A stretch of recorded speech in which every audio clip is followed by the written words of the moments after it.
Hey guys, Matthew here. In this video I'm going to talk about starting a new tutorial series. I haven't done it for a while. I'm no longer an academic per se, but with COVID-19 I thought maybe I should start making some Grasshopper tutorials because A, it's a great time to start learning a new skill. B, I'm getting a little bit I miss teaching. I miss teaching technology. I miss teaching software. I especially miss teaching programming. But it seems like a good time. So I'm going to try and start a kind of live YouTube classroom in which we will solve particular problems in Grasshopper and hopefully eventually particular problems in Rhino Python. So to do that, I'm going to make some supporting material, which I will build up over time.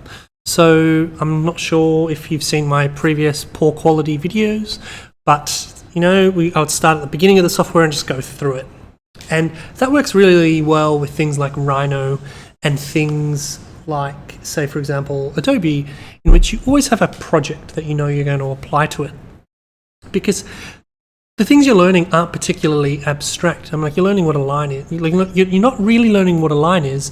You're also learning how to just draw lines and how to draw a sphere and how to draw a cube, and then you put those things together in more complex ways as you get better and better.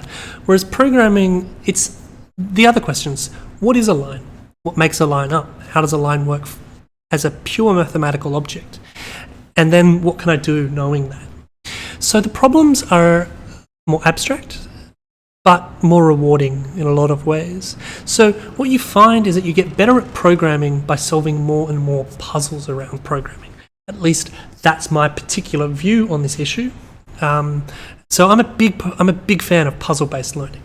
So hopefully we have this online classroom with quite regular meetups in which we just go through particular kinds of problems in Grasshopper, and we build up code and code and code. And then by doing this again and again and again and solving puzzles again and again and again, and hopefully going ahead and saying, oh, I know how to do that, you'll learn how to solve a Grasshopper problem. Because you've seen these kinds of patterns come up again and again and again. But to do that, I want to make a series of kind of like pre-recorded videos that means that I can just refer to those.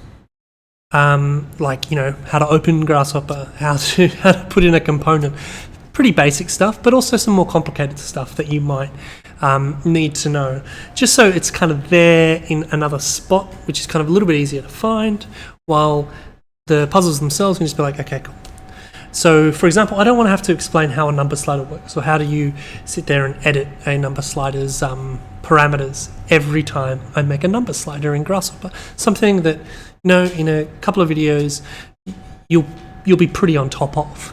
The other thing is that, so that'll be one kind of chain of videos, Grasshopper fundamentals. The second chain I've written is mathematical and computer syntactic notions, which is kind of more about the pure logic and the pure geometry questions that we're going to have to deal with. Like, what is a line? What is a sphere? They are kind of quite simple ones.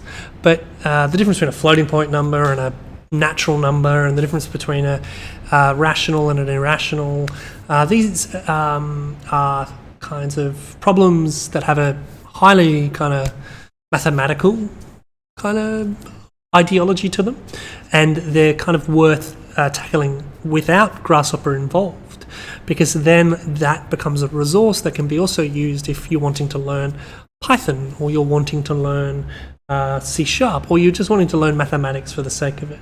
I studied pure mathematics before I did architecture, so I quite love mathematics, so I'm excited for those videos personally. But that's kind of how this is being set up. So I hope you kind of enjoy, and I hope you come along to the classes. Cheers.